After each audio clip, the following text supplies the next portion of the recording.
O anime já começa naquele pique poético, tá ligado? Vemos uma flor manchada com uma gota de sangue, um bagulho bem visual.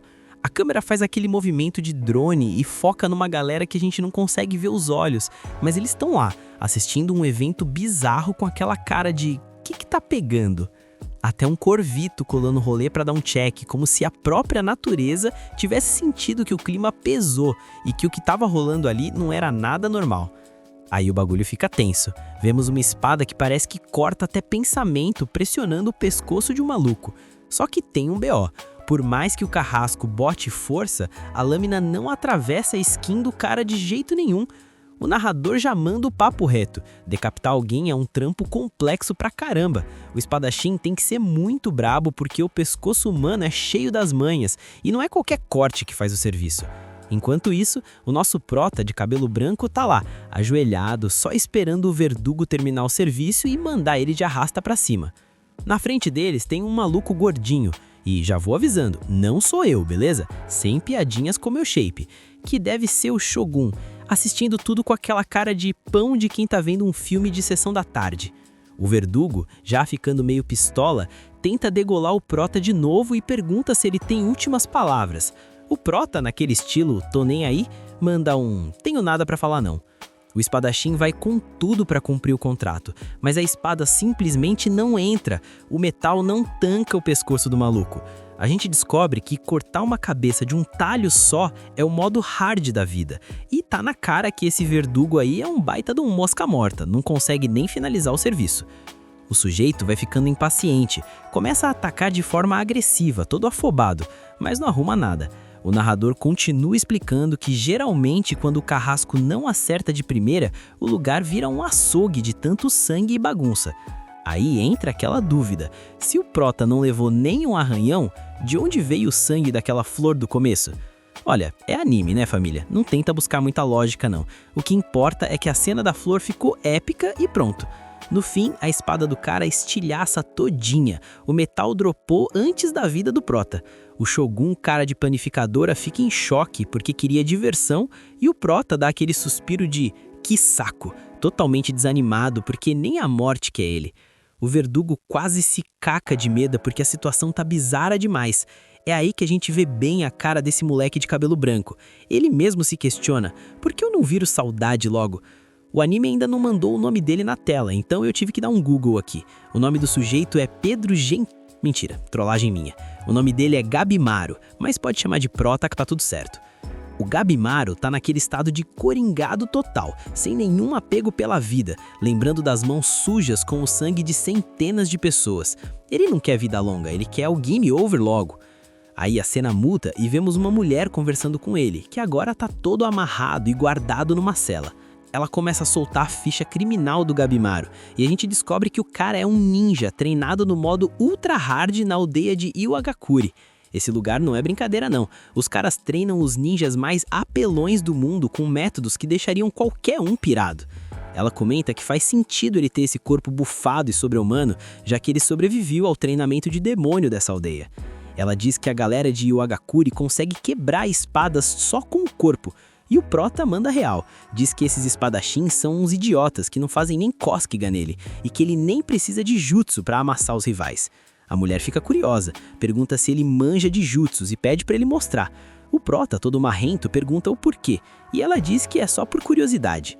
Aí ele corta o barato dela na hora, se for só por isso, não vai mostrar nada.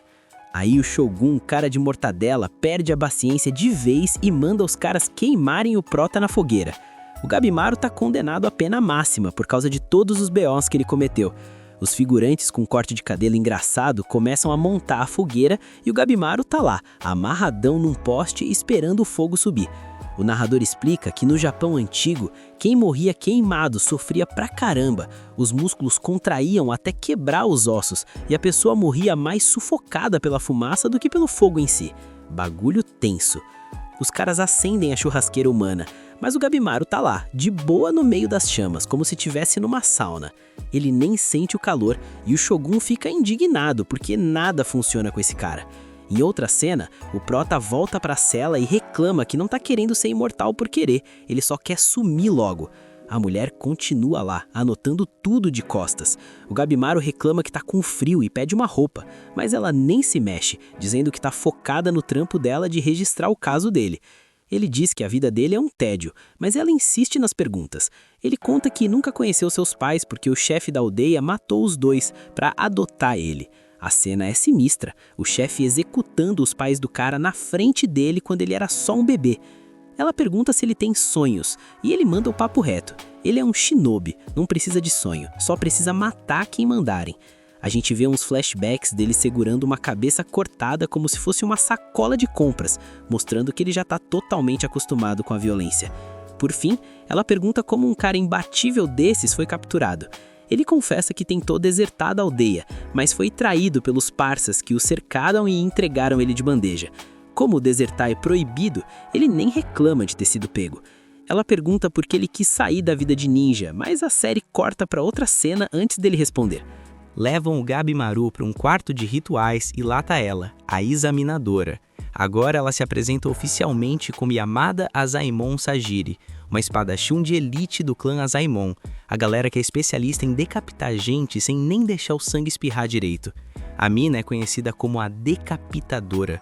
Ela vai pra cima para executar o serviço e o Gabimaru sente o perigo na hora. O instinto gritou, essa aí não é mosca morta. Ele tenta esquivar, mas a lâmina dela é tão rápida que consegue dar um corte de leve no pescoço dele. Pela primeira vez em muito tempo, o vazio sentiu o medo da morte. A Sajiri manda real. Ela estudou o caso dele e viu que, apesar do abismo no interior, ele estava mentindo para si mesmo. Ele não quer morrer coisa nenhuma. O verdadeiro desejo dele é voltar para os braços da esposa que ele ama. Aí vem o flashback de dar gatilho. Os dois eram super apaixonados e só queriam uma vida paz e amor. Por isso ele tentou pedir as contas como ninja. Só que o sogrão era uma completa lixeira humana. Além de trair o Gabimaru, o velho ainda queimou o rosto da própria filha só para ela ser rejeitada por outros homens da aldeia. Papo bizarro e doentio. De volta ao presente, o Gabimaru continua no dash infinito desviando dos ataques dela, até que ela para. Ela mostra um documento oficial do shogunato. Se ele aceitar uma missão suicida, todos os crimes dele são deletados do sistema. O perdão é total e a condenação à morte vira fumaça. E mais, com o selo do shogunato, a galera de Iwagakure não poderia mais encostar um dedo nele. A missão? Ir para o paraíso na Terra. Recentemente descobriram uma ilha que parece o Nirvana, onde dizem que existe o elixir da vida que dá imortalidade real. O problema é que todos os soldados enviados para lá voltaram transformados em flores, literalmente viraram um jardim. Por isso, o shogunato decidiu mandar os criminosos mais apelões do país para fazerem o serviço sujo. A função da Sajiri era recrutar os que tivessem mais sede de viver. O prota, vendo a chance de voltar para sua amada, aceita o pacto na hora. O shogun da prisão, achando que manda em algo, diz que não vai deixar ele fugir. O Gabimaru, com aquele olhar de quem vai causar um massacre, pergunta se ela ainda quer ver o ninjutsu dele. Ela diz que sim. Segundos depois, o maluco lança um ninjutsu de fogo e transforma os guardas em churrasco.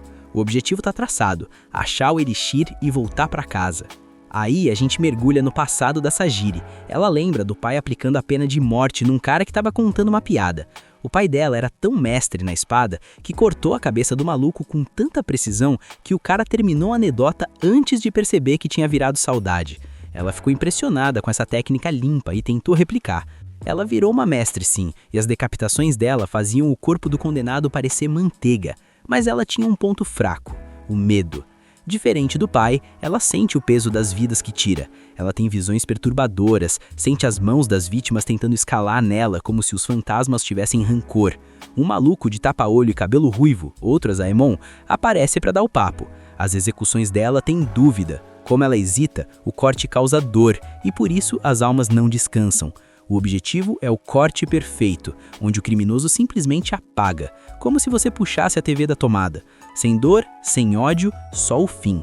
Nos flashbacks a coisa fica pesada, com ela cercada por essas mãos espectrais enquanto tenta alcançar o nível do pai. Cada vítima é um novo fantasma na lista de perseguidores dela. Corta pra agora. Ela coloca um pano no rosto do Gabimaru. Não é pra matar, é só protocolo. Criminoso pé de chinelo não tem o direito de olhar pro rosto do Shogun. Eles estão na costa de algum lugar, numa tenda armada pelos servos do governante. O Gabimaru e os outros criminosos condenados estão todos reunidos ali para uma audiência com o chefão. Os caras estão com a cara coberta e já estão ficando pistola com esse tratamento, prontos para causar o primeiro BO da expedição. A Sajiri estava lá, focada, dando aquele check-in na ficha criminal da galera. Ela olhava pro histórico dos caras e não conseguia entender como alguém podia ser tão covarde e desprezível. Mas o momento reflexão dela durou pouco, porque o nosso prota, Gabi Maru, começou a reclamar que estava quase indo de base porque não conseguia respirar com aquela máscara de papel. Ele ainda meteu o louco e disse que queria falar com o chefão pessoalmente. A Sajiri, que não é de muitos amigos, já deu aquele shh e avisou: ou tu cala a boca, ou essa máscara vai ser o menor dos teus BOs, parceiro. Aí o oficial soltou o verbo pras massas. A missão secreta é colar em Nirvana e lutear o elixir da vida.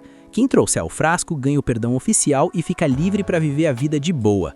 Mano, os criminosos coringaram de felicidade. Teve um lá que ficou tão hypado que já soltou que queria o perdão só pra voltar a fazer maldade. Um gado do crime total. A Sajiri viu aquilo e o pensamento dela foi será que eu consigo deitar esse maluco sem nem piscar? Ela tá naquela busca do corte perfeito, saca? Resolver o problema e ainda treinar o skill. Nisso, surge uma tal de Yuzuriha brotando atrás do prota.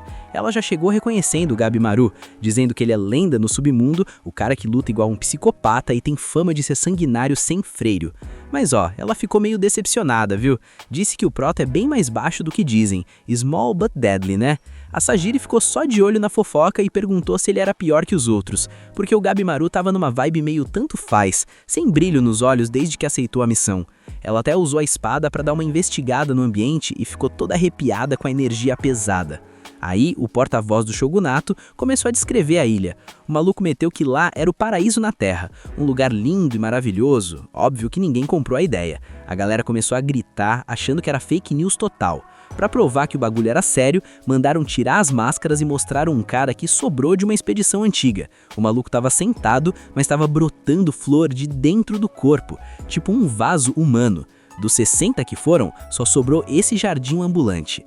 Aí o medo bateu forte. Os condenados sentiram aquela fisgada no osso, porque ver um cadáver cheio de planta saindo de dentro é tenso demais. Os oficiais tentaram dar um migué, dizendo que as flores eram uma bênção mística, mas os prisioneiros ficaram pistolas. Eles sentiram que estavam sendo feitos de otários. Um guarda até chorou, sim, o cara se emocionou, gritando que eles deviam agradecer por morrer de um jeito tão estético. Mas ninguém queria saber de Nirvana não. O risco de virar adubo era muito alto e nada garantia que o elixir era real. Teve um preso que tentou meter o pré, mas não foi longe. O carrasco ruivo do remendo no olho, o Aizen, deu um insta-kill no maluco com um corte que parecia coisa de mestre, nível pai da Sajiri. O recado foi dado, ou vai ou racha. Depois disso, eles explicaram as regras do jogo. Cada bandido vai ter um carrasco como babá. Basicamente um duo de ranked onde um trollar, o outro finaliza. Se o criminoso fizer qualquer gracinha na ilha, o carrasco decapita ele na hora. E adivinha? A Sajiri foi designada para o Gabi Maru. Ela já chegou encostando a lâmina no pescoço dele para marcar território. O prota tava ali, tranquilão, na paz de Deus. A Sajiri ficou até confusa. Esse cara é muito bravo ou só é muito burro e não entendeu o BO? Aí o Shogun deu uma ordem pro oficial e o plano mudou. Tinha gente demais pro barco. A solução? Battle Royale. O oficial disse que quem morresse ali já não servia pra nada mesmo. Começou a matança generalizada, os caras se trucidando enquanto o Shogun assistia de camarote rindo da desgraça alheia. Um entretenimento meio duvidoso, mas era o que tinha pra hoje. Enquanto o pau quebrava, o Aizen chegou na Sajiri e mandou a real. Tu não leva jeito pra carrasco, guria. Tu hesita demais. Ele disse que ela devia estar em casa sendo uma lady e não brandindo espada. Mas calma lá, não vamos cancelar o cara agora, né? Era época feudal. A Sajiri ficou malzona, mas lembrou que desde pequena sofria bullying pelo trampo da família. Ela decidiu encarar o karma de ser carrasco por conta própria. No meio da confusão, uns bandidos acharam que a Sajiri era o elo fraco e rusharam nela. O Aizen ia intervir, mas ela disse, deixa comigo. Em segundos, ela macetou os caras, cabeças rolando pra todo lado. Só que de novo, ela sentiu que o corte não foi limpo, que ela causou dor desnecessária porque ainda tá com a mente bagunçada. Aí, o Gabi Maru, que tava só observando, mandou a frase de efeito. Ninguém fica de boa tirando a vida de alguém, pô. Do nada, ele apareceu do lado do Shogun sem ninguém perceber. Os guardas quase se borraram, mas em vez de causar um massacre, o prota deu a ideia. Bora achar um jeito menos violento de escolher quem vai? Se continuar assim, não sobra ninguém pra remar o barco. O Shogun e a plateia não curtiram muito, eles queriam ver sangue. Um dos guardas apontou pro Prota e disse para outro criminoso: "Mata esse baixinho e você ganha o passe livre." O cara foi pra cima com tudo, e o Gabimaru ficou triste, né? Ele não queria carregar mais essa alma nas costas, mas se o cara não desse o braço a torcer, ele ia ter que mandar o maluco de arrasta pra cima sem dó. O maluco do Gabimaru tá lá, naquela vibe de paz e amor que ninguém bota fé, e o adversário dele moscou legal. O cara baixou a guarda tanto que nem viu o Prota encurtando a distância. Do nada, num movimento que nem o replay do VAR pegava, o Gabimaru corta a garganta do rival e termina de decapitar o infeliz. E detalhe, o brabo fez isso tudo com as mãos amarradas. Os outros criminosos, vendo o BO, resolveram rushar pra cima, mas o Prota defendeu de um jeito, digamos, eficaz. Quando eu digo eficaz, é porque o cara saiu quebrando pescoço, coluna e dizem as más línguas que até o resto foi pro vinagre, mas isso aí carece de fontes. Depois dessa exposição de violência que foi animada com o orçamento de um filme da Marvel, o Gabimaru termina o serviço banhado no suco de morango do oponente. Geral fica em choque, aterrorizado, com a ficha caindo que o cara não é humano, é um monstro completo. A Sajiri, que não é boba, desembainha a espada e percebe que o body count do Gabimaru faz o dela parecer brincadeira de criança. Ela fica brisando no tormento que deve ser a mente do cara depois de um massacre desses. Mas o Prota, no maior papo reto, manda a real.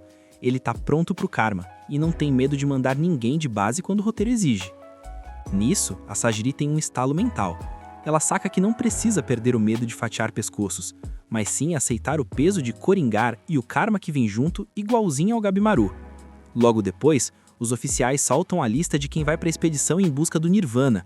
O Prota tá lá, óbvio, junto com umas figurinhas carimbadas tipo Asa Shobei, Tamiya e aquela galera que a gente sabe que não bate bem da cabeça. Ao todo são 10 selecionados, e cada um ganha um verdugo de babá pra não fugir da raia. Corta pro barco. Gabimaru finalmente dropa na ilha Nirvana. O lugar tem uma aura bizarra que deixa o cara em alerta. Enquanto explora, ele lembra do líder do clã dele fazendo uma demonstração de imortalidade. O velho tomou golpe de tudo que é lado, virou um queijo suíço de tanta perfuração, mas continuou sorrindo com aquela cara de quem sabe o final do filme. O papo era que ele bebeu um elixir vindo de terras distantes. O Gabimaru tenta contar essa fofoca pra Sajiri, mas ela fica cética, achando que é fique. Ele insiste que viu o bagulho acontecer, mas admite que achar esse elixir naquele lugar vai ser um BO dos grandes, já que a localização é um enigma total. Eles vão se embrenhando no matagal e a Sajiri tá achando tudo muito aesthetic, pensando que o elixir deve estar logo ali. Já o Gabimaru tá com o sentido aranho apitando, sentindo que o lugar dá é medo e que eles não fazem ideia do que vai brotar do chão para jantar eles. Aí o Prota resolve tirar a armadura para ficar mais leve e a Sajiri já fica pistola. Ela manda ele se amarrar de novo, porque a ordem do Shogun não se discute, se cumpre. Ela entrega uma corda nova e o Gabimaru começa a reclamar que as chances de vitória estão nerfadas demais. Só 3 dias de rango, água contada e um desenho aleatório como guia. Ele chega a duvidar se o Shogun quer mesmo o elixir ou só quer ver o circo pegar fogo. A Sajiri cansa do chororô, mete a espada no pescoço dele e avisa: "Eu sou seu carrasco, não sua parça. Se não obedecer, é vapo." O Gabimaru, pensando na patroa que tá esperando ele em casa, aceita o desaforo e se amarra. Do nada, um maço gigante acerta a cara do Gabimaru e manda ele pra órbita. Era o Kei-1, um monge guerreiro que tem fetiche em colecionar armas dos outros. Ele aparece rindo, achando que o Prota virou patê, mas o Gabimaru, mesmo levando essa surra, continua vivão. A Sajiri dá aquela checada básica e vê que o pescoço dele só deu uma desandada leve. O Kei-1 tá lá, todo empolgado com a caixa de armas dele, querendo testar tudo no Prota. O Gabimaru tenta dar um migué pra não lutar, mas o carrasco do monge, o Kisho, tá nem aí. Ele acha que a Sajiri é low rank por ser honesta demais e deixa o pau quebrar. O gigante ataca com tudo, mas as armas dele estilhaçam quando batem no corpo do Prota. É como se o Prota tivesse com um buff de defesa infinito. O Kei-1 tenta corrente, lança, o diabo A4, mas nada faz nem cócega. Mesmo amarrado, o Gabimaru usa a física a favor dele, captura o ataque do gigante e usa a força da própria arma para jogar o monge pro alto. Na queda, o Prota chuta uma lança que atravessa o cara. O Gabimaru ainda reclama que lutar amarrado é osso, enquanto a Sajiri fica de queixo caído. Só que o monge levanta rindo, revelando que a armadura dele tá costurada na pele. Bizarro demais. No fim das contas, o Gabimaru cansa de brincar, faz um estrago absoluto e manda o gigante de arrasta pra cima sem dó. O Prota sai sem nenhum arranhão e chama a Sajiri para seguir viagem. O Quixô, vendo que o prisioneiro dele virou saudade, só pega a cabeça do Kei-1 pra levar de prova e mete o pé pro barco, querendo um banho quente e paz. Antes de ir, ele dá a letra pra Sajiri. Cuidado que o bagulho aqui tá louco. Ele conta que as alianças e as traições já começaram e que o shogunato já tá até falando com o clã do Gabimaru pra mandar reserva, porque sabe que metade dessa galera vai virar adubo de ilha em poucas horas. Ele ainda solta que quem se destacar nessa missão vira o ADM dos carrascos. O Quixô vaza e a Sajiri fica olhando pro Gabimaru, lembrando que apesar dele não ter tentado nada nos últimos dias, o cara é um perigo constante e ela não pode moscar nem um pouquinho. O Gabimaru chega chegando, metendo louco e atacando a Sajiri do nada. A coitada mal consegue tancar o golpe, bloqueia no último segundo e já pergunta: que BO é esse, mano? O Gabi, com aquele olhar de gelo, confessa na maior frieza que queria dar um insta-kill nela pra ela não sofrer. Enquanto isso, a Sajiri encara o maluco pensando: finalmente a ficha caiu, descobri a verdadeira natureza desse ninja. Aí começa aquele momento de reflexão profunda. Ele lembra do dia em que os pais dele meteram o pé da vila. Naquela época, o líder da aldeia, que era um baita de tóxico, disse que emoção é coisa de gente mosca morta e que se você não for o brabo, não consegue proteger nada, menos o que é precioso. Com esse mindset de vilão, o Gabimaru ruxa pra cima da Sajiri de novo. Ela avisa: ô parça, tá nas regras que não pode me atacar, tá ligado? Mas o Gabi tá nem aí. Diz que agora o papo é prioridade e o objetivo dele é achar o Elixir antes que a galera da vila dele apareça pra flopar a missão. Ele manda real. Ela virou um obstáculo e agora ele vai ter que tirar ela do caminho. O Prota continua o combo de ataques e a Sajiri fica tipo: mano, o raciocínio desse cara tá nerfado, a moralidade dele tá em frangalhos. Ela até pensa que o ninja merece ir de base imediatamente, mas por algum motivo ela dá aquela balançada, a mão treme e ela não finaliza. E não é que o Gabimaru tá passando pelo mesmo bug? Ele sabe que deveria ter macetado ela ali mesmo, mas tá hesitando real. O maluco não entende o que tá pegando, já que a única meta de vida dele é voltar pra sua waifu, sua esposa. Nisso, rola um flashback de qualidade. O Prota lembra da esposa dizendo que é super normal não querer desviver as pessoas. Naquela época, o Prota deu uma de Ed pra dizer que precisava deletar as próprias emoções, porque ele era o vazio. A mulher dele, que não é boba nem nada, deu uma risada gostosa e deu um baita de um lá ele nele, dizendo que ele não podia ser o vazio se ficava todo vermelhinho com um beijinho. Ela mandou o papo reto: o importante é ser fiel ao que sente, e se ele decidisse qualquer coisa com base nisso, ela ia virar gado dele e seguir ele pra qualquer lugar. Foi ali que o Gabizais caiu. Foi a esposa dele que bufou a humanidade dele e fez ele lembrar que tinha sentimentos. Voltando pro presente, o fight continua insano. Gabimaru tendo a chance de finalizar, mas não consegue dar o hit fatal. Ele sente que a habilidade de assassino voltou, mas sabe que isso não vai ajudar ele a tancar essa prova da ilha. O fantasma do chefe da vila começa a alugar um triplex na cabeça dele, mandando ele ser frio, e o Gabi quebra a lâmina da Sajiri para dar o golpe de misericórdia. Ela, que é sagaz, bloqueia com a bainha. O Prota confessa: olha, o destino dos outros criminosos eu quero que se lasque, mas te matar ia me deixar bem mal, então deixa eu te finalizar sem dor, vai? A Sajiri fica meio cética, sem acreditar que ele ainda tem coração. O Gabi tá lá lutando contra si mesmo, com a aparição sombria do chefe da vila pilhando ele para ser impiedoso. Só que aí, a skin mística da esposa dele aparece mentalmente, ele esquece os pensamentos de coringar e trava antes de eliminá-la. Ela saca tudo. O Gabimaru é só um produto do meio onde cresceu, e foi por isso que ela também não conseguiu dar o bote nele. O Prota começa a chorar, se chamando de fraco por não conseguir matar a moça, mas ela manda a real. Isso não é fraqueza, parça, é o começo da sua força. Ela diz que ignorar as emoções é tipo olhar pro lado para não ver o problema, e ela sabe disso porque ele mesmo ensinou ela a encarar os seus demônios.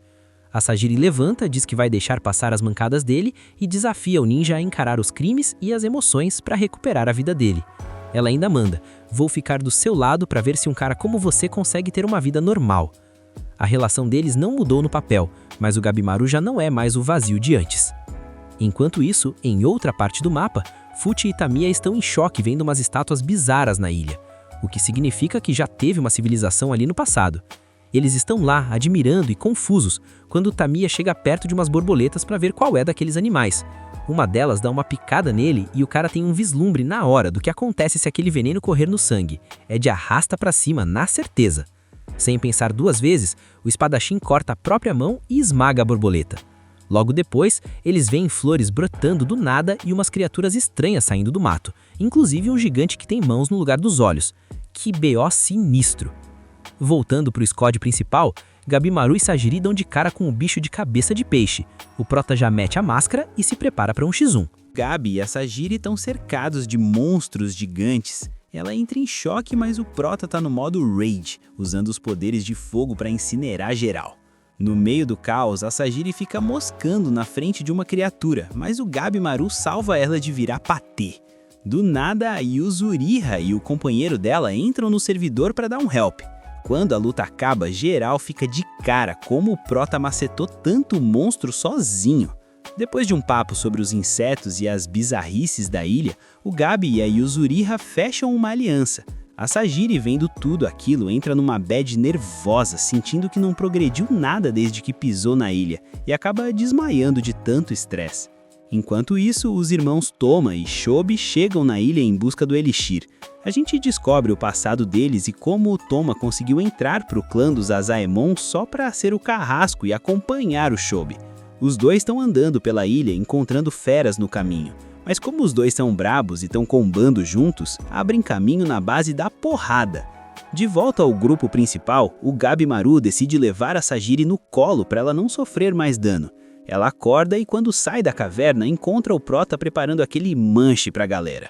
Eles começam a teorizar sobre a ilha e o Gabi conta que enquanto buscava os itens para o rango, viu que a vegetação do lugar nasce de corpos humanos. Credo! Mas ele avisa que as plantas que ele usou na comida são de boa. Eles ficam lá pensando se aquelas criaturas são deuses que deram errado ou se sofreram alguma mutação sobrenatural. Na tarde seguinte, o samurai Genji chega na Sajiri e manda o papo. Aí, cê não tanca essa ilha não, mete o pé. Ele aconselha ela a voltar para o papel de mulher do clã, ter filhos e garantir a descendência. Mas o Senta aparece e defende a moça, dizendo que o melhor é ela ficar, porque o Gabimaru simpatizou com ela e se o ninja coringar ou perder o controle, ela é a única que pode acalmar o bicho ou derrotar ele. Em outro ponto do mapa, conhecemos Tensa e Nurugai, que acabaram de desembarcar. Eles são atacados por uns bichos de tentáculos e a Nurugai entra na bad, achando que tem que virar saudade ali mesmo como castigo pela morte dos companheiros dela. Mas o Tensa faz ela refletir e protege a parceira. Depois desse sufoco, eles acham uma balsa e chegam na margem da ilha. Quando vão se lavar, o Tensa descobre que a Nurugai na verdade é uma mina. Ela já lança braba, diz que está interessada nele e que quer que ele peça a mão dela quando saírem dali. Os dois fecham o pacto de pegar o Elixir e voltar vivos para viver esse romance. Naquela noite, Sajiri e Gabimaru têm aquela DR profunda sobre autoconhecimento e como a vida é um BO sem fim. No dia seguinte, ela dá o feedback pro Genji. Vai ficar e vai melhorar. O cara não aceita bem, fica pistola e tenta atacar ela. Mas do nada um grandalhão aparece e deixa o Genji em estado crítico. É o mesmo maluco que solou o carrasco dele assim que chegaram. No flashback descobrimos que esse gigante, o Rokurota, nasceu com um buff de força absurdo e já desvivia a gente desde criança. No presente, o gigante arranca um pedaço do Genji e manda o cara voar. Ele tenta ir para cima da Sajiri, mas o Gabimaru intervém com uma voadora de respeito na cara do inimigo. A Sajiri corre para socorrer o Genji, que está com o corpo todo estraçalhado. O guerreiro, vendo que vai de base, diz para ela seguir o caminho que quiser, porque ela tem a coragem de um homem e a sensibilidade de uma mulher, e é isso que faz dela uma top tier. Com essas palavras, ela se junta ao Gabimaru no combate contra o gigante. O prota percebe que a defesa do Rokurota é absurda, mas a Sajiri chega no suporte e consegue decepar um dedo do inimigo rapidão. A situação azedou de vez, família. A Sajiri tentou fatiar o inimigo, mas a skin do bicho é puro aço e ela nem arranhou o maluco. O Gabimaru e sua fiel escudeira tentaram de tudo para dar um dano naquele gigante, mas o bicho estava com o buff de defesa no talo, parecia impossível. No meio desse caos, a besta rushou para cima do nosso prota, agarrou ele como se fosse um boneco de pano e deu aquele insta-kill de impacto no chão. Por um milagre divino, o Gabimaru tancou e conseguiu levantar, mas o estrago foi bruto e o mano começou a dessangrar feio, perdendo HP por segundo. O gigantão, que não é bobo nem nada, armou o próximo hit, mas a Sajiri meteu o louco e se jogou na frente para salvar o parça. Naquele momento de puro desespero, a ficha caiu e ela acessou a razão pura, o modo ultra instinto dela. A gata começou a dar uns counters tão precisos que os golpes pesados da besta estavam indo tudo pro lado, totalmente nerfados pela técnica dela. O Gabimaru, vendo que a aliada estava carregando a luta, se levantou no ódio e os dois decidiram fazer aquele combo de respeito para fechar a fatura. O Prota ativou os poderes de fogo e começou a spamar projétil ardente para todo lado. O bicho nem ligou, achando que o dano estava baixo, mas o plano era outro. O Gabimaru incendiou a floresta inteira em volta. O bicho começou a ficar sem ar por causa do fumo, e quando o joelho dele cedeu e caiu no chão, o Prota imobilizou o meliante. A Sajiri, num momento de paz total e foco absoluto, macetou a nuca do inimigo e fez o Rokurota ir de base sem dor, descansando em paz. Depois do BO resolvido, os dois meteram o pé do fogo e viram de longe o Genji, que já tinha virado saudade, sendo consumido pelas chamas. Logo depois, uns bichos esquisitos, que o pessoal chama de semideuses, apareceram no local com aquela mentalidade primitiva, só observando o destrago. A Sajiri e o Prota acabaram trombando com a Yuzuriha e o Senta, que estavam paralisados vendo algo bizarro que a gente ainda não sacou o que é. Enquanto isso, em outro canto da ilha, o Shion e a Toma estavam batendo um papo reto sobre como aquele lugar é estranho. Em vez de deuses bonitinhos, a ilha é um servidor lotado de monstros de elite. Mas a coisa muda de figura quando o Shion encontra duas mulheres com o shape em dia se beijando no meio do mato. Quando elas viram o cara, coringaram total. Uma delas, toda simpática, quis convidar ele para a festinha, mas a outra ficou pistola, dizendo que o humano é nojento e que aquilo era um papo torto. Do nada, a mulher transmutou e virou um homem, pronta para cair no soco com o Toma. Voltando para o grupo principal, eles acharam uma vila e avistaram uma menina encapuzada. O Gabimaru, que não perde tempo, rushou atrás dela para tirar uma satisfação, mas a garota era lisa e fugiu, começando um pega-pega frenético.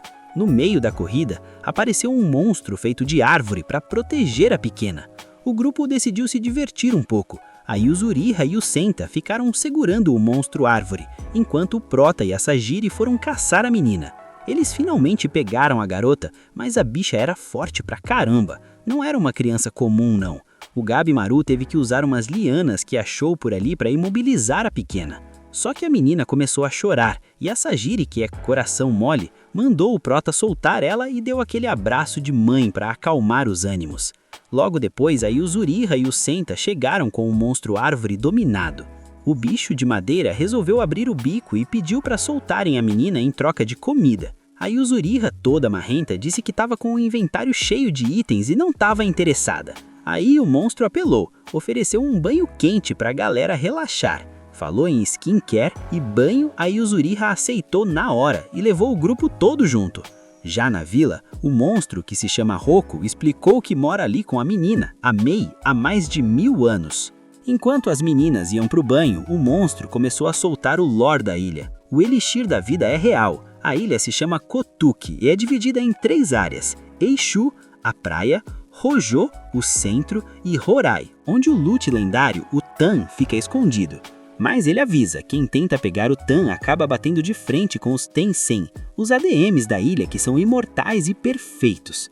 Lá do outro lado, o Shion e o Toma estavam tentando sobreviver contra um desses Tensens, mas o cara é roubado demais, o HP não desce. Eles apanharam igual condenados e foram jogados num poço para virarem adubo de flor pro Elixir. Por sorte, os dois sobreviveram à queda e estavam tentando sair daquele buraco. O Roku confirmou pro grupo do Prota que quem morre ali vira flor para alimentar o Tan. Ele contou tudo isso por pura compaixão, já que tinha certeza que o grupo ia dar o bote e acabar morrendo para os Tensens de qualquer jeito. O Gabimaru, querendo tirar o estresse, decidiu ir pro banho e a Sajiri foi atrás para garantir que ele não fizesse nenhuma besteira. Chegando lá, encontraram a Mei pronta para se banhar também.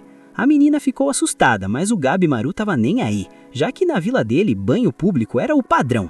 A Sajiri percebeu que nem o Prota nem a menina sabiam se lavar direito e resolveu dar um trato nos dois. Enquanto ela esfregava as costas dele, o Gabimaru teve um flashback da esposa fazendo a mesma coisa e lembrando ele de que de vez em quando o guerreiro precisa descansar para não dropar na hora da luta importante. Depois do banho, o mano sentiu o buff de energia, mas já focou no objetivo, sair dali logo para ver a patroa. Para fechar, a gente vê um flashback do Tensa. Antes de ser um Azaemon brabo, o moleque era tratado como lixo no vilarejo, um verdadeiro mosca morta na visão dos outros. A família era pobre, os pais não estavam nem aí pra ele, e o Tensa cresceu como um criminoso de rua, roubando comida para não morrer de fome. Ele achava que essa era a vida livre e verdadeira. Um dia ele peitou uns espadachins e macetou os caras com tanta força que eles pediram arrego. De volta ao presente, o Tensa e a Nurugai estavam andando pela praia tentando achar uma saída, mas não estavam encontrando um cá de nada. A Nurugai sugeriu entrar na selva, mas o Tensa, que agora sabia que ela era mulher, ficou todo protetor e não queria colocá-la em risco. A menina ficou toda vermelha, chamando ele de gado e dizendo que eles deviam casar logo, mas o Tensa achou que ela estava rushando demais o relacionamento. Do nada, uma presença sinistra apareceu no mar. Era o Tensen Zugin. O cara chegou perguntando se o Tensa era o responsável pelos corpos dos monstros que estavam espalhados. O Tensa sentiu o cheiro de BO de longe, e quando o ser mudou de homem para mulher num piscar de olhos, ele confirmou que o maluco era perigoso. Os dois tentaram fugir para a selva, mas o Tensen deu um dash instantâneo, apareceu na frente deles e mandou os dois para voar com um golpe só.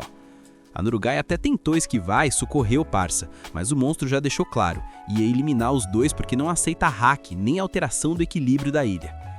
O Tensa, no maior estilo agora eu brilho, se adianta e fatia os dois olhos da criatura com a sua espada. Quando o bicho se toca do que rolou, ele até elogia a velocidade do moleque, mandando um pro player, hein, muito rápido para um simples humano. Só que longe de se sentir o bonzão, o Tensa entra em choque total. Ele percebe que o corte nem fez cócegas na regeneração do inimigo, e o medo bate forte. Sem pensar duas vezes, ele dá o comando de recuar e avisa a parceira para ficar esperta. Depois de mandar aquele plano de fuga rapidão para não irem de base, o Tensa volta a retalhar o inimigo enquanto revela que no fundo ele tem um orgulho danado da sua própria velocidade. É assim que os dois metem o pé rumo à selva. Só que o Tensen não tá pra brincadeira e alcança os dois num piscar de olhos, lembrando que fugir ali é pedir pra sofrer, porque é inútil. E bem na hora que a fera ia coringar de vez e passar o rodo, surge o mestre do Tensa, o lendário Xion. Ele já chega chegando, usa a espada e derruba o vilão com um golpe de mestre. Com essa abertura, os três conseguem rushar pra longe e escapam com sucesso.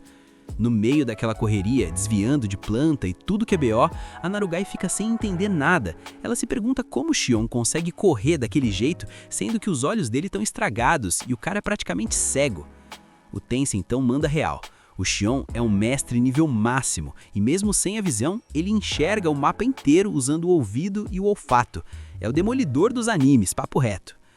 Quando a poeira baixa e eles conseguem dar uma respirada, o Tensa apresenta o Xion formalmente, dizendo que o cara foi quem ensinou tudo que ele sabe de esgrima.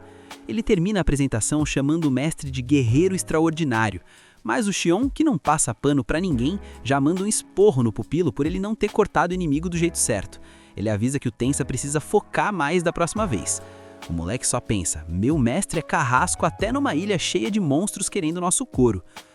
Aí o Xion comenta que já deu o que tinha que dar na ilha e que quer meter o pé pra casa. Ele vai procurar a bolsa pra dar o fora, mas logo cai a ficha. Não tem nenhuma corrente marítima que leve pra fora daquele inferno. Pra piorar o BO, ele sente a presença de uma criatura perigosíssima na área.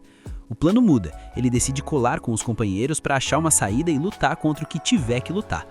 O Tensa fica todo empolgado, porque era exatamente esse o plano dele e da Nurugai. Eles propõem buscar a saída juntos, mas o Xion, agindo como um carrasco de respeito, diz que primeiro tem que eliminar a mina, já que ela é uma criminosa e vai dar problema. O mestre explica que a missão dos verdugos é justamente passar o cerol nos delinquentes que tentarem causar ou alterar o drible da ordem. Ele até revela que a criminosa que estava com ele tentou seduzi-lo, então ele teve que mandá-la de arrasta pra cima sem dó. O Tensa, que tá gado, ou pelo menos muito leal, se opõe e diz que quer ajudar a garota. Depois de um debate pesado onde o moleque manda argumentos sólidos, o Xion aceita que ela acompanhe o grupo. Nesse momento, o Xion lembra que o Tensa sempre foi um mosca morta, que não se importava com ninguém, mas agora tá aí, preocupado com o próximo. O mestre fica felizão de ver que o pupilo cresceu como pessoa. A Nurugai, toda agradecida, tenta chamar ele de mestre, mas o Xion já corta. Lá ele, não me chama assim ainda, não te ensinei nada. Enquanto os três discutem como vão solar ou fugir do tal Shi Jing, o Tensen reaparece pro round 2. O Xion não quer saber de papo, agarra os aliados e vaza. Segundos depois, o Tensa para e manda real. Não adianta fugir, esse bicho tem o wall hack, ele vai achar a gente. O moleque saca a espada e tenta o counter, mas pro azar dele, o Tenzin agora tá esperto e esquiva de tudo.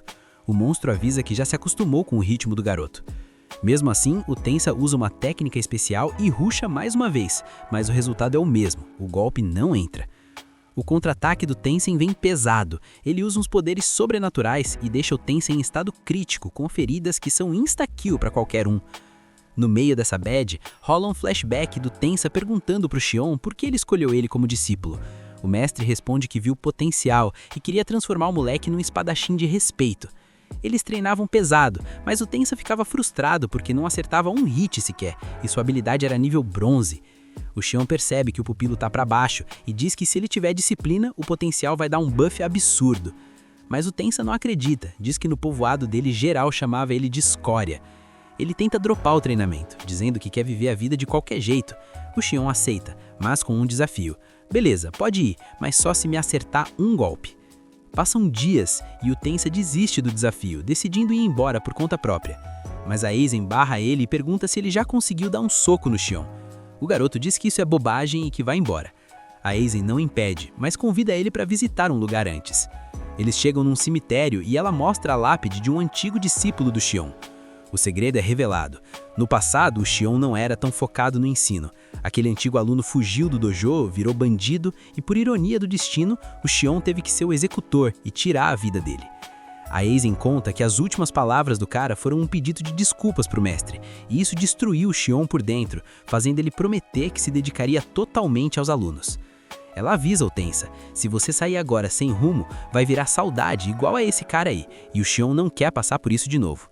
O Tensa sente o peso do papo reto, lembra das palavras do mestre e decide levar o treino a sério. Ele vira o rei da disciplina, treinando no modo hard, sempre se perguntando quando chegaria o momento de ter algo que ele realmente quisesse proteger. De volta ao presente, o Tensa tá todo quebrado, mas vê que a Narugai e o mestre estão na mira da morte. Ele tira forças do além, levanta do chão e começa a macetar o oponente com vários golpes. Ali a ficha cai. O objetivo de vida dele é proteger os aliados, nem que ele tenha que ir de base para isso. Ele luta com uma coragem absurda contra o Shijing. O Xion tenta ajudar, mas o Tensa impede e manda ele fugir com a Narugai. Vendo que o discípulo decidiu dar a vida ali, o Xion obedece. O Tensa luta até o último suspiro, mas acaba sendo morto pelo Shijing, que até admite que o moleque era tanque médio, bem resistente. A Narugai entra em desespero, chora e grita com o Xion por ele ter deixado o parceiro para trás. O mestre, com o coração partido, mas focado, explica que aquela criatura estava bufada demais e eles não tinham chance. Ele promete que a morte do Tensa não vai ser em vão e que vai ter vingança. O flashback final mostra o momento em que o Tensa finalmente conseguiu desarmar o mestre. O moleque, com um sorriso no rosto, pede para continuar sendo aluno e o Xion aceita com a maior alegria do mundo. De volta ao presente, vemos o corpo do Tensa sem vida, uma cena triste demais. Enquanto isso, em outro canto, o Senta tá com a mente fritando de tanta informação que pegou na casa do Oco. A Sagiri sugere que ele tire um descanso para não coringar de vez com esse BO mentão. Ele aceita e acaba dormindo na frente do Gabimaru, que fica de vigia. Só que o nosso prota não é bobo e aproveita a brecha para rushar até a zona de Horai. Ele até lembra do aviso do Senta de que era perigoso ir sem plano, mas o Gabimaru não tá nem aí. Ele acha que cada segundo perdido é um nerf na missão dele. No meio da neblina sinistra de Horai, ele vê uns monstros árvore que parecem o Oco cantando umas músicas bizarras. Ele fica curioso, mas foca no objetivo. O Mei tá seguindo ele de longe, mas o Gabimaru nem nota. Quando ele chega nos portões, ele trava, sentiu a presença de um Tensen, o mesmo que matou o Tensa.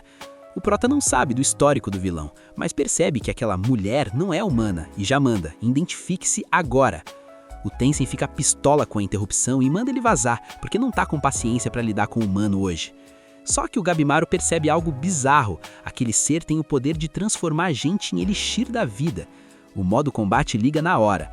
O Tensen fica hostil e os dois trocam golpes num nível absurdo. O vilão se surpreende porque o Gabimaru conseguiu quebrar o braço dele no impacto.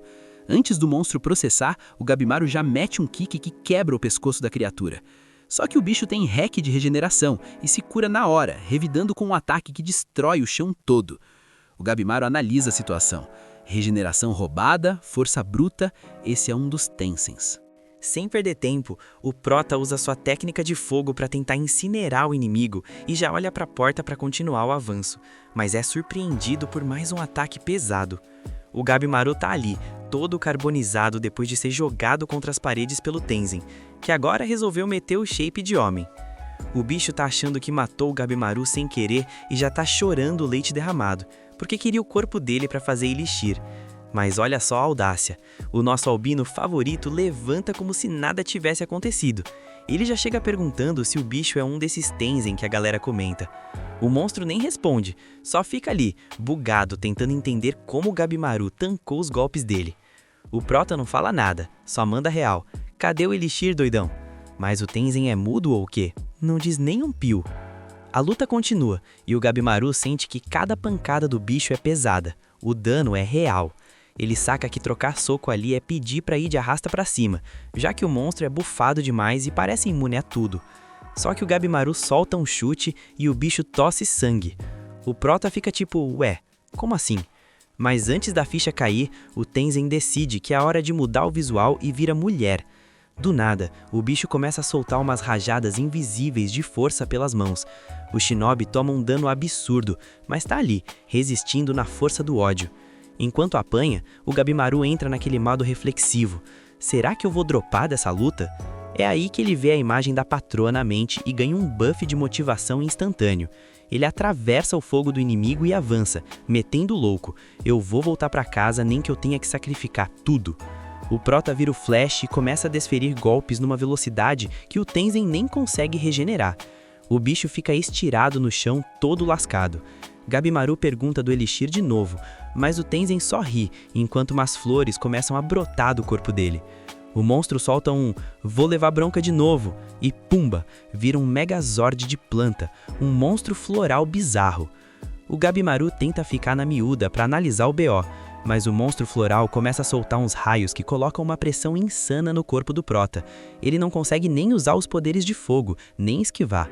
A consciência dele vai sumindo e ele começa a se perguntar se essa ilha é real ou se ele coringou de vez num pesadelo. Aí o cenário muda e ele acorda na cama com a esposa.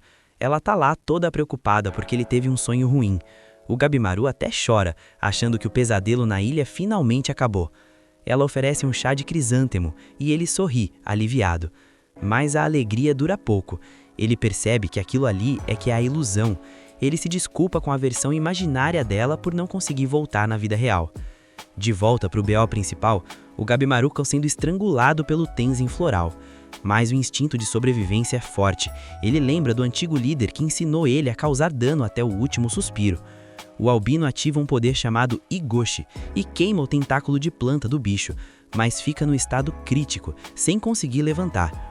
Sorte que a Mei aparece e com um poder apelão ajuda o Gabimaru a fugir dali, criando um buraco que joga eles num vale bem longe. O Tenzin volta ao normal e pergunta pra Mei, qual foi desse vacilo? Lá na vila, o Senta tá todo humilde pedindo desculpas pra Sagiri por ter deixado o Gabimaru sumir. Ele tentou ir atrás, mas a neblina deu um nerf na visão dele. O Roku explica que sair daquela região é impossível pra quem mora ali. A Sagiri quer ir pra Orai atrás do Prota, mas aí o Zuhira diz que o Gabimaru provavelmente meteu o pé sozinho. A ninja ainda dá uma alfinetada na Sagiri, dizendo que Carrasco não devia se preocupar com o criminoso, deixando a menina sem resposta. O monstro floral percebe que a Mei também sumiu e resolve ajudar a galera a chegar em Orai, já que a pequena deve estar com o Gabimaru. Quando descobrem que o Roku sabe o caminho pela neblina, aí o Zuhira muda de ideia e resolve acompanhar a Sagiri na busca. No caminho, elas descobrem que o bagulho vai ficar doido em Orai, porque vão ter que peitar os Tenzin. O Roku explica que os Tenzin são 7 seres que se dividiram de um mestre supremo depois de dominarem umas artes místicas. Ele conta também a história triste do povo dele, que virou árvore 1000 anos atrás. Lá em Orai, os Tenzin estão num debate filosófico muito louco. O que é melhor, corpo de homem ou de mulher? Eles estão lá, de boa, trocando ideia até que o Jurria chega cortando o clima. A gente tem invasores na ilha, seus moscas mortas. Ele diz que os humanos de agora não são gados como os antigos, já que achou um monte de monstros mortos por aí. O Juzin toma um esporro do mestre por ter deixado o Gabimaru escapar. O mestre ainda dá um tapa de energia invisível no Juzin, tirando a juventude dele por um tempo como castigo. O mestre avisa para todo mundo ficar esperto, porque eles são uma família e precisam estar unidos. Ele não subestima os humanos e acha que o cara que enfrentou o Juzin, nosso Gabimaru, pode até escapar do poço onde foi jogado. Eles brindam com o tal Elixir e o Juzin recupera a juventude, mas tá pistola da vida. Enquanto isso, no Vale Rochoso, o Gabimaru acorda e já começa a planejar como macetar aquele monstro se tiver aliados. Ele olha pro lado e vê o Tamiya e o Fuchi. O grandão já manda real. E aí, já vai de base? Os três entram em modo de combate. O Tamiya tira sarro do estado ensanguentada do Gabimaru, mas o Fuchi interrompe, dizendo que brigar sem motivo é falta de lógica. Ele sugere tirar informações do Prota antes de qualquer coisa. O Gabimaru vê que os dois são fortes e propõe uma aliança. O Tamiya saca a espada achando que é papo furado e que o Albino virou um covarde. O Gabimaru conta sobre os Tenzin e a galera fica em choque, mas com um pé atrás. O Fuchi, todo curioso, resolve que quer ver esses bichos de perto, enquanto o Tamiya só quer virar uma legenda e solar esses monstros imortais. Depois de darem aquela analisada estratégica para não cair em furada, o Gabimaru, a Tamiya e o Fuchi fecharam a firma e agora são oficialmente uma aliança, papo reto. Para começar os trabalhos, o Fuchi mandou a real pro Gabimaru. Solta a voz aí, parça, desenrola o que você sabe.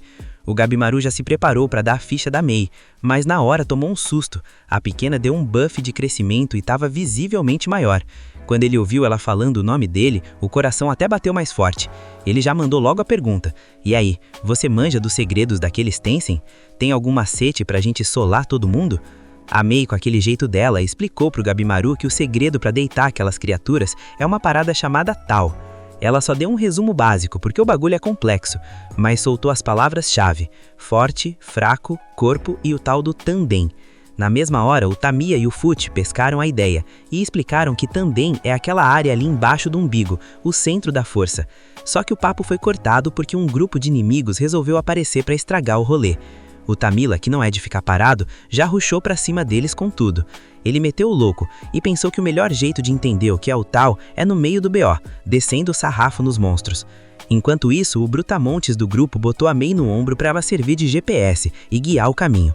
No meio da confusão, o Gabimaru avistou um bicho diferente dos Shojin lá no longe e já ficou cabreiro. Que porra é aquela? Aí a cena corta pro grupo da Sagiri. No meio da caminhada, o Senta ligou os pontos com as informações que a Yuzuhira, aquela ninja que é o puro suco de caos, deu. Ele concluiu que aquela ilha não tem nada de paraíso, é puro bait. O lugar é um recheio bagunçado de várias religiões e culturas que os humanos criaram. Ele mandou a teoria de que o chefão da ilha quer que só a galera que virou flor volte para o continente, e que isso pode ser o caminho para achar o tal Elixir e meter o pé dali. O Senta até parou de falar porque achou que estava divagando demais, mas a Sagiri e a Yuzuhira deram um salve para ele, elogiando o intelecto do rapaz. Mas a ninja logo ficou apreensiva. Será que a gente tanca os Tenzin? Os caras estão nessa há 1000 anos. Ela estava com medo do Gabimaru e da Mei já terem ido de base, mas a Sagiri botou fé. O Albino tá vivão, o cara é focado, ele quer voltar pra patroa e não vai virar saudade antes disso. Logo depois, a Yuzuhira explicou pro resto da galera sobre o tal. É tipo uma energia que tá em tudo que existe no mundo, e os Tenzin dominam essa parada com maestria. Ela disse que se você dominar o tal, você vira praticamente um admin do servidor, ganha poderes de Deus. O segredo é extrair isso pelo ciclo do Yin e Yang, o que dá uma força sobre-humana e faz o cara sobreviver até a golpes que seriam insta-kill. Aí a gente vê o Narugai tentando dar um bote no Shion de trás, mas o samurai interceptou o ataque como se nada fosse, o que deixou o moleque de cara, já que o Shion é cego. O samurai mandou o papo reto: não vou te treinar, não adianta insistir, mesmo que você queira vingar o Tenza. O Narugai implorou, disse que não queria ver mais ninguém que ele gosta indo de arrasta pra cima. Vendo a determinação, o Shion resolveu explicar como ele enxerga. Ele sente as ondas ao redor dele, o que permite ver tudo nítido mesmo no escuro total. Mas para isso o espírito tem que estar equilibrado, tem que ter o combo de ódio e calma ao mesmo tempo. O Narugai sabe que não vai aprender isso do dia pra noite, mas insistiu na aula de espada. O Shion então mostrou onde a técnica do moleque estava nerfada e deu o exemplo de como se faz, fatiando um Shojin que estava chegando perto. Ele disse: não vou ser seu mestre, mas se quiser ficar olhando eu lutar e aprender sozinho, o problema é seu. O Narugai aceitou o desafio e se juntou ao combate. Enquanto isso, Shion pensava que precisava bufar as próprias habilidades se quisesse ter alguma chance contra os Tenzin. Enquanto isso, em outra parte da ilha, os Tenzin estavam lá no momento íntimo deles, coisas de quem vive 1000 anos, né? O Han Tenzin perguntou pro Mudan se era possível aqueles humanos que ele derrotou escaparem do poço. O Mudan, todo arrogante, disse que era impossível, porque eles eram mosca morta demais e o efeito da florada ia impedir qualquer fuga. Só que ele subestimou o Chobe. O criminoso loiro conseguiu sair daquele buraco carregando Toma nas costas na base do puro ódio. Já do lado de fora, o Chobe contou o plano de vingança e o Toma, mesmo achando que era missão suicida, resolveu seguir o irmão. O Chobe percebeu que a fraqueza dos Tenzin tá na parte de baixo do corpo, porque foi ali que ele viu o bicho se regenerar quando ele cortou ele no meio. O Toma ficou impressionado. Meu irmão é um gênio da porradaria. Nessa hora eles foram abordados pelo Doshi, um lacaio enviado pelos Tenzin para investigar os humanos. O monstro mandou eles voltarem pro posto para virarem Tan, basicamente comida de monstro. O Chobe, claro, mandou ele catar coquinho e disse que ia levar o Toma até o chefão. O Doshi então apelou e summonou os Shojin. Enquanto o Toma limpava os monstros menores, o Chobe foi pro X1 contra o Doshi. O bicho subestimou o Chobe porque achou que ele não manjava de tal e conseguiu acertar um golpe crítico no pescoço do loiro. O Toma entrou em pânico vendo o irmão sangrando no chão, mas o Chobe levantou como se nada tivesse acontecido. O Doshi coringou de medo. Como um humano se regenerou tão rápido? Ele percebeu que o tal do Chobe deu um salto absurdo. Aí começou o segundo round. O Chobe, no meio da luta, começou a entender a lógica do tal e concluiu que era isso que ia derrubar os Tenzin. O Doshi ficou aterrorizado, porque o segredo dos chefes estava sendo descoberto, então decidiu que tinha que apagar o Chobe ali mesmo. No meio do combate, o Chobe lembrou do passado, de quando teve que se desfigurar para ser respeitado no submundo e proteger o irmão. Com esse buck de motivação, ele atacou o monstro no estômago, cravando que ali era o ponto fraco. O bicho, vendo que o BO estava ficando sério, mandou os aliados atacarem, mas quando olhou para o lado, o Toma já tinha limpado o mapa. Para piorar a situação do monstro, o Chobe aprendeu a ver e usar o tal em tempo real. Com esse upgrade, ele deletou o Doshi da existência e acabou com a luta. Em outro canto, o ninja grandote estava lá lutando e perguntando para Mei se estava usando o tal certo. A Mei explicou que o segredo é o equilíbrio entre força e fraqueza, mas ele estava só no modo força bruta. Eles continuaram limpando os Shojin até que o capitão dos monstros reconheceu a Mei. Ele disse que ela estava sumida há séculos, desde que fugiu do Palácio Tenzin, e que agora iam levá-la de volta. O Gabimaru sacou na hora que a Mei era da mesma espécie que aqueles bichos, mas como ela não queria ir de jeito nenhum, ele decidiu que ia ser o guarda-costas dela. O lacaio dos Tenzin se dividiu em 2 para lutar com o protagonista. Nisso, os monstros começaram a dar uma aula de história que ninguém pediu. Falaram que existem 5 jeitos de dominar o tal. 4 você faz sozinho, mas a 5ª exige um parceiro de treino. Basicamente, o bagulho envolve ter intimidade com alguém para fortalecer o poder. Eles revelaram que a Mei era uma Tenzin, mas como nasceu com o poder nerfado, o líder deu 2 opções. Ou ela sumia ou virava companheira de treino. Lá ele, dos 2. Ela foi injustiçada e teve que meter o pé para não ter esse destino pesado. Todo mundo ali ficou pistola com a história. O Gabimaru lembrou da esposa, que também passou por situações tensas e o sangue ferveu. Os 2 monstros se fundiram em um bichão gigante e falaram: agora o filho chora e a mãe não vê. No meio da batalha frenética, a Mei deu a dica final pro Gabimaru. Combina a força com a fraqueza, atinge o equilíbrio. O Gabimaru finalmente entendeu o conceito e despertou um tal tão sinistro que a Mei ficou chocada com a energia. Ele usou os poderes de fogo e macetou o monstro com um dano crítico absurdo. Antes de irem pro colo do capeta, os monstros perceberam que o Gabimaru estava com uma vibe muito parecida com a do líder dos Tenzin. Mas não deu tempo de pensar muito. O Gabimaru finalizou os bichos e encerrou o combate com estilo. O herói já manda a real. A galera tá pronta para bater de frente com os imortais. Depois daquela treta sinistra com os Oshi, ele revela que o líder dos Tenzin mandou vigiar os invasores da ilha só para sacar se eles eram um perigo real ou só uns figurantes. No fim, os caras não erraram o palpite, e logo depois de soltar esse monólogo, tanto o nosso prota quanto o brutamontantes criminosos mandam os inimigos de arrasta pra cima sem dó. Gabimaru, naquele pique de gênio, comenta que já pegou o macete do tal, mas que ainda precisa de um treino para não flopar na hora do vamos ver. Enquanto isso, em outro canto do mapa, o bonde da Sagiri e companhia chega no templo dos Tenzin. Lá eles dão de cara com um monstro imortal com uma cara de manhoso que não engana ninguém. O bicho já chega no estilo insta-kill e corta a cabeça do Hoko fora. O choque é geral e a Kunoyashi, sentindo que o BO é grande, tenta meter o pé, mas o inimigo é rápido e a encurrala. Ela entra em guarda, tentando processar o tamanho da encrenca, enquanto o Hoko explica que o maluco é o Mudan, um dos Tensen que manda naquela bagaça. O gordinho Senta fica em choque quando ouve isso, e o monstro só abre aquele sorriso macabro, dizendo que fazia 1000 anos que um humano não dropava naquele lugar. Aí o Mudan resolve mostrar quem manda, e começa a transformar o Hoko numa árvore. O bizarro é que o Hoko fica até feliz, porque na religião dele, virar planta é o objetivo de vida. Só que o Mudan decide ser o maior estraga-prazeres da história e quebra a ilusão do cara. Diz que toda essa parada de humanos virarem plantas e essa religião toda é uma mentira deslavada, inventada por eles. Na real, a aldeia do Hoko era só um laboratório para os caras brincarem de cientistas e decifrarem os mistérios da biologia. O homem-planta fica num desespero total, perdendo o chão.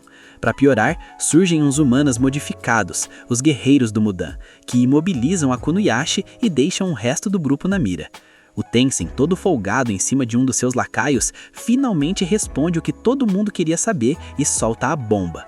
O Elixir da Vida não existe. Ele explica que o Tan é algo que só os Tensen conseguem tancar, porque se um humano bebe aquilo, vira um arbusto igual o Hoko na hora. Ou seja, a busca dos caras não tem sentido algum. Yuzuhira, que não é de ficar parada vendo o circo pegar fogo, levanta do chão e maceta o Mudan com um ataque brutal. Aproveita a brecha para segurar a mão da Sagiri e rala dali. A samurai não tá entendendo nada daquela correria, mas a parceira manda a visão. O plano é sobreviver a qualquer custo, porque morto ninguém ajuda ninguém. Só que o Tensen é apelão demais, se regenera ao toque e captura as duas. O bicho começa a elogiar a Kunoyashi e faz uma proposta. Ele ensina ela a usar o tal para ela ficar bufada, mas se ela falhar, vai virar matéria-prima para fabricar Tan. Nessa hora, o gordinho Senta resolve que não vai ser mais um mosca morta. Entra na frente e se prepara para o combate, com a samurai e o resto do time vindo junto. A pancadaria fica frenética. O Senta consegue dar uns cortes no inimigo, enquanto a ninja usa todas as suas skills para tentar derrubar o cara. Só que o Mudan desdenha total, dizendo que essas técnicas são um uso muito nerfado do tal, e que a diferença entre um humano e um deus é abissal. O duelo continua, e o Tensen mostra que é forte pra caramba, mas o Hoko solta a dica de ouro. O ponto fraco dos caras é no abdômen, que é de onde o tal emana. A Sagiri não perde tempo e tenta acertar a zona, mas o bicho começa a rir, achando que ela não ia conseguir nem arranhar a lataria dele. Só que aí o jogo vira, a mulher consegue causar um dano de gravidade zero, rasgando o bicho pra cima. O Mudan tem que recuar no susto, e olhando pra rival, percebe que ela consegue liberar um poder místico cabuloso do nada. Ele saca que a parada é perigosa. Todo mundo nota que a ferida que a Sagiri fez não tá fechando rápido. Ela conclui que se o tal é a energia que protege o Tensen, ela já sabe como quebrar essa defesa, porque o Gabimaru tem uma aura idêntica. O monstro começa a achar aquela energia venenosa, o que o deixa intrigado e com um pouco de medo, mas já pensando em que tipo de Tan de luxo ele vai fazer se conseguir vencer ela. A luta esquenta de novo e o Mudan decide focar o foco total na Sagiri, que considera a mais letal ali. O time segura a primeira investida como pode. Aí o bicho apela para a transformação, adota uma forma feminina e começa a bombardear geral do alto com umas bombas de baba. A Sagiri dá aquela travada no meio do caos, mas a ninja dá um choque de realidade nela, gritando que aquele cara não é deus nenhum e que dá para finalizar. Yuzuhira se antecipa ao ataque do Tensen porque percebe que a técnica dele é parecida com a dela, então ela já sabe como anular. Ela usa uma técnica de restrição e derruba o inimigo no chão, dando o sinal para Sagiri brilhar. O Mudan tenta se defender no desespero, mas o Senta aparece por trás, segurando o bicho com uma determinação de ferro. Com o caminho livre, a Sagiri crava o golpe final no estômago do monstro, que finalmente cai. Depois do sufoco, a galera tira um minuto para respirar. A Sagiri pergunta pro Senta por que ele se arriscou tanto pela Yuzuhira, querendo saber se ele tá gado por ela. Ele explica que é só admiração pela liberdade dela, já que ele sempre quis ser artista, mas teve que virar carrasco do clã Azemaen por causa da pressão da família. Corta a cena pro grupo do Prota, que já limpou o mapa dos bichos. O Albino chega no meio para tentar entender mais sobre o tal, mas o corpo dele não aguenta o tranco. Ele desaba, começa a sangrar e cai no chão, deixando os companheiros em choque. Quase ao mesmo tempo, perto do templo, a Sagiri e o pessoal são interrompidos pela Yuzuriha, que grita que o corpo do Mudan tá virando uma flor bizarra. Antes que ela possa reagir, o bicho ataca, mas o Senta se joga na frente para proteger ela e toma o dano. O corpo dele é infectado na hora e começa a brotar flor para todo lado.